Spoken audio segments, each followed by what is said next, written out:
YQ business కు స్వాగతం. కేంద్రానికి ఎస్బీఐ 8,077 కోట్ల రూపాయల డివిడెండ్. ఇక వివరాలకు వెళ్దాం. దేశంలోని అతిపెద్ద ప్రభుత్వ రంగ బ్యాంక్ అయిన state bank of India SBI మరోసారి వార్తల్లో నిలిచింది. 2024-25 ఆర్థిక సంవత్సరానికి గాను ఎస్బీఐ కేంద్ర ప్రభుత్వానికి 8,077 కోట్ల రూపాయల డివిడెండ్ ను చెల్లించింది. ఒక్కో షేరుకు 15.90 చొప్పున ఈ డివిడెండ్ ను ప్రకటించింది. ఈ విషయం ఆర్థిక వర్గాల్లో చర్చనీయాంశంగా మారింది. గత ఆర్థిక సంవత్సరం FY24 తో పోలిస్తే ఈసారి ఎస్బీఐ డివిడెండ్ మొత్తంలో గణనీయమైన పెరుగుదల కనిపిస్తుంది. FY24 లో ఒక్కో షేరుకు 13.70 చొప్పున 6,959 కోట్ల డివిడెండ్ చెల్లించగా ఈ ఏడాది ఆ మొత్తాన్ని మరింత పెంచింది. దీనికి కారణం గత ఏడాది ఎస్బీఐ 70,901 రూపాయల కోట్ల నికర లాభాన్ని ఆర్జించడం. ఇది గత ఏడాదితో పోలిస్తే 16% అధికం కావడం గమనార్హం. ఇదిలా ఉండగా ఇటీవల reserve bank of India RBI కూడా రికార్డు స్థాయిలో 2.69 లక్షల కోట్ల డివిడెండ్ ను కేంద్ర ప్రభుత్వానికి చెల్లించిన విషయం తెలిసిందే. ఈ నేపథ్యంలో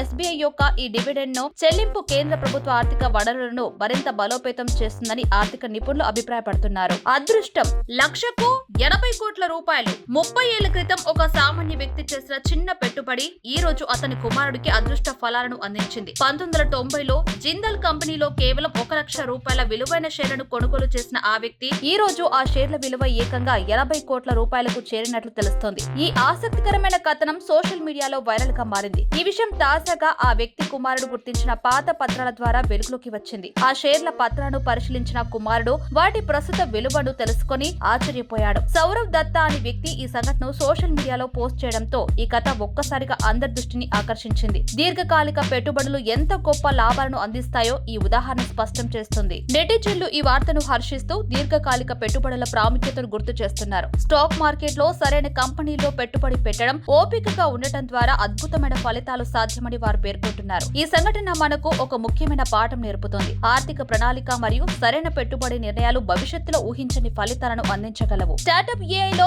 మెటా భారీ పెట్టుబడులు. అమెరికాకు చెందిన స్టార్టప్ సంస్థ స్కేల్ ఏఐ లో టెక్ దిగ్గజం మెటా భారీ పెట్టుబడి పెట్టనుందని తాజా సమాచారం. ఏకంగా $10 బిలియన్ పెట్టుబడి గురించి చర్చలు జరుగుతున్నాయని బ్లూంబర్గ్ వెల్లడించింది. ఈ ఒప్పందం ఖరారైతే ఆర్టిఫిషియల్ ఇంటెలిజెన్స్ రంగంలో ఇది ఇప్పటి వరకు అతిపెద్ద ప్రైవేట్ ఇన్వెస్ట్మెంట్ గా నిలవనుంది. స్కేల్ ఏఐ సంస్థను 2016లో అలెగ్జాండర్ వాంగ్ స్థాపించారు. ఈ సంస్థ గత ఏడాది $870 మిలియన్ ఆదాయాన్ని ఆర్జించింది. ఈ ఏడాది ఈ సంఖ్య $2 బిలియన్ చేరే అవకాశం ఉందని అంచనాలు సూచిస్తున్నాయి. ఆర్టిఫిషియల్ ఇంటెలిజెన్స్ సాంకేతికతలో వేగంగా అభివృద్ధి చెందుతున్న ఈ సంస్థ మెటా లాంటి దిగ్గజ కంపెనీల దృష్టిని ఆకర్షించడం విశేషం. ఈ పెట్టుబడితో స్కేల్ ఏఐ తన సాంకేతికతను మరింత విస్తరించి ఏఐ రంగంలో కొత్త ఒరవడిని సృష్టించే అవకాశం ఉంది. ఈ ఒప్పందం ఖరారైతే టెక్ ప్రపంచంలో ఇది ఒక మైలురాయిగా నిలిచే అవకాశం ఉంది. ఫిక్స్ డిపాజిట్లపై లాభాలు రావాలంటే రిజర్వ్ బ్యాంక్ ఆఫ్ ఇండియా శుక్రవారం వడ్డీ రేట్లను తగ్గిస్తూ కీలక ప్రకటన చేసింది. ఈ నిర్ణయం మార్కెట్ లో ఉత్సాహాన్ని నింపినప్పటికీ ఫిక్స్ డిపాజిట్లు చేసే వారికి మాత్రం ఇది కాస్త నిరాశపరిచే విషయమే. ఎందుకంటే వడ్డీ రేట్లు తగ్గడం వల్ల